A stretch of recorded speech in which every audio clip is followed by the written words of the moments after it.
आपल्या सर्वांना माहिती आहे की राज्य निवडणूक आयोग आणि केंद्रीय निवडणूक आयोगाचे सीओ यांच्याशी आमच्या चर्चा झाल्या आणि या चर्चा सर्व पक्षीयांनी मिळून एकत्रित केल्या.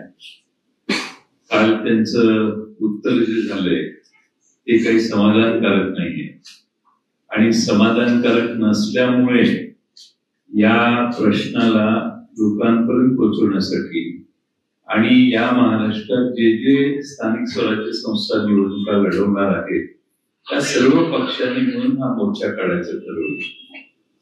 सत्तेत असणारी लोक देखील या मोर्चामध्ये सहभागी झाले तर कोणाची ना नाही, पण अशा चुकीच्या आणि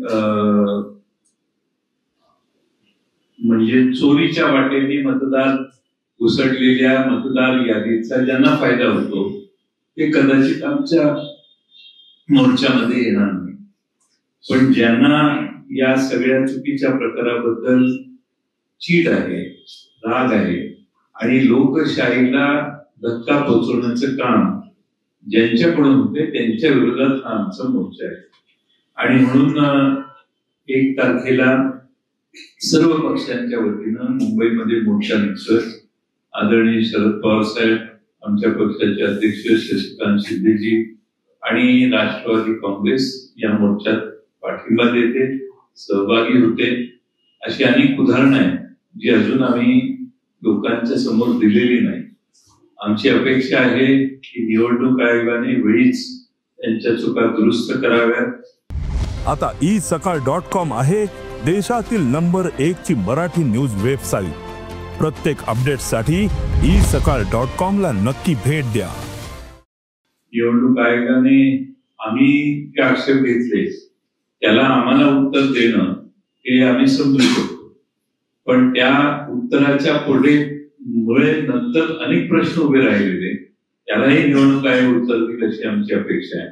पण यापेक्षा डुप्लिकेशन ऑफ वोट्स हे काढण्यासाठी निवडणूक आयोग काय कार्यक्रम हातात घेणार आणि जे पत्ते चुकलेले आहेत, ज्यांचे वय चुकलेले आहेत, ज्या पद्धतीने त्यांनी एक्सप्लेनेशन दिलं, त्यांचं म्हणणं आहे की ऑक्टोबर 24च्या या मतदार याद्या होत्या, तुम्ही ही प्रक्रिया कधी राबवली हे तरी जाहीर करा, याची प्रोसिजर जाहीर करा.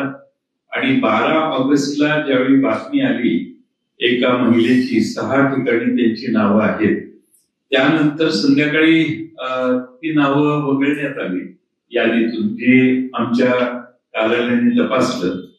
त्यात आता निवडणूक आयोग म्हणते की 19 ऑगस्टला ती नावं वगळली.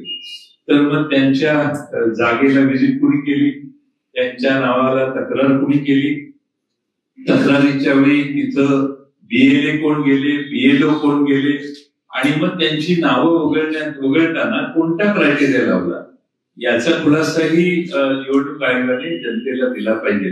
शेवटी पारदर्शकता हेच लोकशाहीचं खरं मर्म आहे. माहितीचा अधिकार जो आला देशात तो कशासाठी आला तर या देशात पारदर्शकता तयार व्हावी यासाठी आला आणि त्यामुळं बऱ्याच गोष्टी निवडणूक आयोग दडवून ठेवतोय असा आमचा दावा आहे.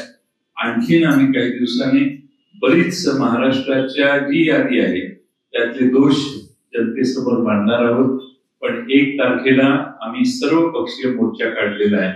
महाराष्ट्रात ज्यांना लोकशाहीच्या बद्दल आस्था आहे, लोकशाही टिकवण्यासाठी निवडणुकीच्या मतदार याद्या हा खरं म्हणजे त्याचा पाया आहे आणि त्या पायाला भक्कम करण्यासाठी सर्वांनीच या मोर्चात सहभागी व्हावं असं आम्ही आवाहन करतो. आणि आपल्या राष्ट्रवादी काँग्रेस शरदचंद्र पवार पक्षाचा या मोर्चात सहभाग असेल, पाठिंबा असेल.